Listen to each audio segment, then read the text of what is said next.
আমার গুডি একদমই মাছ খায় না, শুধু ডিম আর মাংস। এই নিয়েই ওর রোজ প্রত্যেক দিনের এই নিয়েই ওর রুটিন। হয় ভাত ডাল আর ডিম সিদ্ধ, তা না হলে চিকেন করে দিই ওকে তার সাথে ভাত। কিন্তু কখনো যদি এমন হয় যে ডিম খেতে ইচ্ছা করছে না ওর, আর সেদিন ও মাংস দিয়েই ভাত খাবে, অথচ সেদিন মাংস নেই, তখন আমি ওকে এইভাবে যেমন হয় আর কি, ভাত ভাজা যেটাকে বলে, একটু আলু ভেজে তার মধ্যে ডিম দিয়ে ভাত দিয়ে একসঙ্গে এরকম বানিয়ে দিই। তো এটা ওর কাছে আর কি ফ্রাইড রাইস।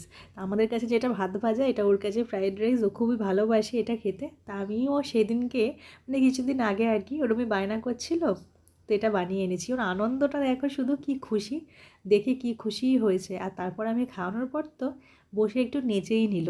দাঁড়াও তোমাদের দেখাই। সত্যি বাচ্চারা যখন তৃপ্তি করে আনন্দ করে পেট ভরে খায়, দেখলে যেন মনটা খুশিতে ভরে যায়, তাই না? কি খুশি হয়েছে।